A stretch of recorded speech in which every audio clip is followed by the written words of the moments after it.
నా అభిప్రాయం. కాకపోతే అలా వదిలేసినా కూడా ఇబ్బందికరమైన పరిస్థితులే ఉన్నాయి సార్. ఎందుకంటే జగన్మోహన్ రెడ్డి మీద బయట వాళ్ళు ఎవరో ఏమీ చేయవసరం లేదు ఆయన్ని. లేకపోతే జగన్మోహన్ రెడ్డి గారి మీద దాడులు కానీ, లేకపోతే జగన్మోహన్ రెడ్డి గారి దగ్గరికి వెళ్ళాలనే ప్రయత్నం కానీ బయట వాళ్ళు ఎవరు చేయరు.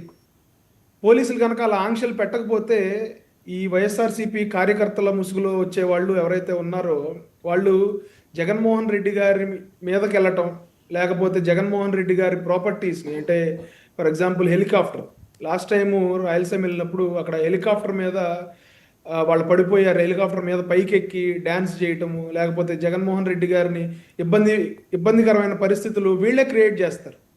అదేవిధంగా మనం మిర్చి యార్డ్లో చూసాం, అదేవిధంగా సత్తెనపల్లిలో చూసాం, అదేవిధంగా ఒక వైఎస్ఆర్సీపీ కార్యకర్త కూడా మరణించిన పరిస్థితి మనం చూసాం.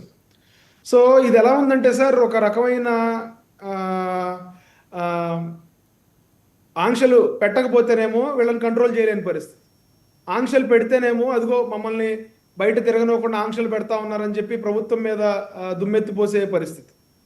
ఈ సందర్భంగా నేను ఏం చెప్తా ఉన్నానంటే, అతన్ని అంటే ఎట్లా పోలీసు వాళ్ళు ఎట్లా రియాక్ట్ అవ్వాలో కూడా నాకు అర్థం కాని పరిస్థితి సార్. సో సో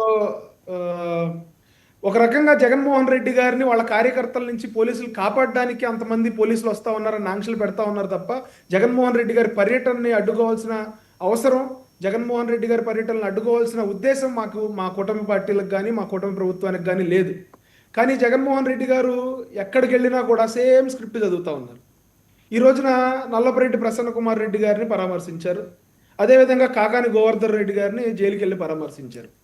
సార్ మేము చంద్రబాబు నాయుడు గారిని మేము పరామర్శించాం, ఆయన్ని జగన్మోహన్ రెడ్డి గారు అక్రమంగా జైల్లో పెట్టినప్పుడు. కానీ ఎక్కడా కూడా అసాంఘిక శక్తులు చొరపడడం కానీ, లేకపోతే మేము కంట్రోల్ తప్పి వ్యవహరించడం కానీ, కార్యకర్తలు కంట్రోల్ తప్పడం కానీ ఎక్కడా లేదు. పవన్ కళ్యాణ్ గారు, లోకేష్ గారు, బాలకృష్ణ గారు ఆ రోజున రాజమండ్రి సెంట్రల్ జైలు దగ్గర ఆయన పరామర్శించినప్పుడు చాలా హుందాగా వెళ్ళి వచ్చేశారు. బయటకు వచ్చి మా రాజకీయ కార్యాచరణ ఏంటో చెప్పాను తప్ప, ఈ రోజున నల్లపరెడ్డి ప్రసన్న కుమార్ రెడ్డిని పరామర్శించి ఆయన ఏదో అసలు అమాయకుల్లాగా, ఆయన ఏమి వ్యాఖ్యలు చేయనట్టు, ఆయనకు అసలు ఏమీ తెలియనట్టు 6 సార్లు ఎమ్మెల్యే అని చెప్తే 6 సార్లు ఎమ్మెల్యే అయితే ఆయన మీద కేసు పెట్టకూడదా సార్ రాజ్యాంగం ప్రకారం?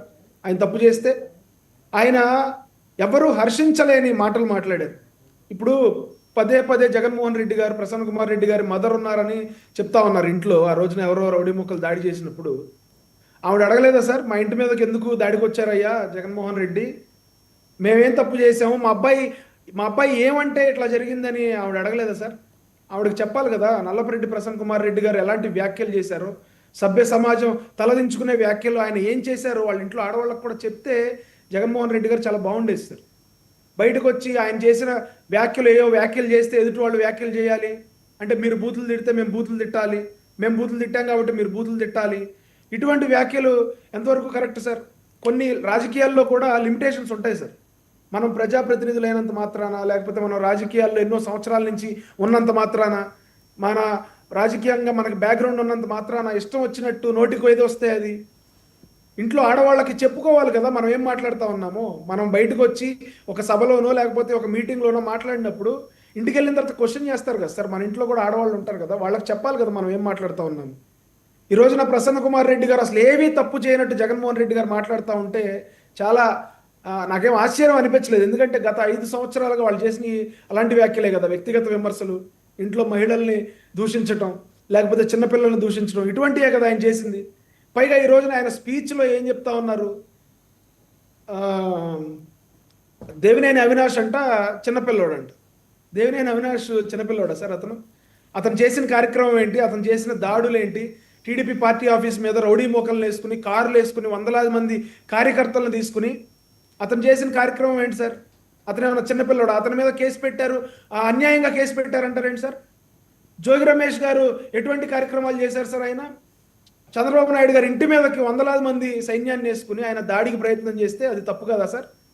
వాళ్ళ అబ్బాయి అగ్రిగోల్డ్ భూముల్ని తారుమారు చేస్తే అది తప్పు కదా సార్? చిన్నపిల్లోడైతే చిన్నపిల్లోడు పెద్ద పెద్ద కార్యక్రమాలు ఎందుకు చేయాలి సార్? చిన్నపిల్లోడు ఒక ల్యాండ్కి సంబంధించిన ఇష్యూలు అతను ఎందుకు తలదూర్చాడు?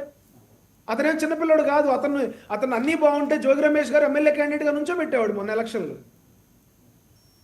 మిథున్ రెడ్డి గారు ఏదో అమాయకుడు అంట, మిథున్ రెడ్డి గారి మీదే లిక్కర్ కేసు ఎందుకు పెట్టాలి? అంబటి రాంబాబు గారి మీద కూడా పెట్టొచ్చు కదా, లేకపోతే రోజా గారి మీద కూడా పెట్టొచ్చు కదా. నిజంగా ఆ మిథున్ రెడ్డి గారి మీద మాకు కక్ష ఉంటే, పెద్దిరెడ్డి రామచంద్రారెడ్డి గారి మీద కక్ష తీర్చుకోవడానికి ఆయన కొడుకుని అరెస్ట్ చేశారని చెప్తా ఉన్నారు. ఆయన మీద ఎందుకు పెట్టాలి? ఎవరి మీదన్నా పెట్టొచ్చు కదా, జగన్మోహన్ రెడ్డి గారి మీద పెట్టొచ్చు కదా. వైవి సుబ్బారెడ్డి గారి మీద కూడా కక్ష సాధింపండి. వైవి సుబ్బారెడ్డి గారి కొడుకులు లాక్కొస్తా ఉన్నారంట. ఆయన కొడుకు ఎంత కార్యక్రమం చేశాడు సార్? ఒక పోర్టు, ఒక SEZ, 1000 ఎకరాల భూమి కాకినాడ జిల్లాలో. అతను బెదిరించింది ఎవరిని సార్? ఆ పోర్టు ఓనర్ని, విజయసాయిరెడ్డి గారి సాక్షిగా. సో ఇన్ని కార్యక్రమాలు చేస్తూ ఉంటే వీళ్ళందరూ కూడా నందిగం సురేష్ గారిని ఏదో వెనకేసుకొస్తున్నారు, ఆయనకేం తెలియనట్టు. నందిగం సురేష్ గారు మన కృష్ణలంక పోలీస్ స్టేషన్లో డైరెక్ట్గా వెళ్ళి పోలీసుల మీద దాడి చేసిన సంగతి మేమంతా మర్చిపోయాము అప్పుడే. విడుదల రజనీ గారు ఎటువంటి వ్యాఖ్యలు చేశారో మేము మర్చిపోయామా? రోజా గారు ఎటువంటి వ్యాఖ్యలు చేశారో, ఈ రోజుకి ఆవిడ ఎటువంటి వ్యాఖ్యలు చేస్తూ ఉన్నారో అంతా ప్రజలంతా మర్చిపోయారా? అంటే మీరు నాటిందే మీకు తిరిగి వస్తుందంటే, అంటే మీరు ఆల్రెడీ నాటిందేగా ఇది 2019 నుంచి 24 వరకు. అంటే మీరు ఆ రోజున ఏం చేశారో దానికి ప్రతిచర్యగా మమ్మల్ని కూడా చేయమని మీరు మమ్మల్ని ప్రోత్సహిస్తా ఉన్నారా? Okay right. సంపత్ రాజ్ గారు,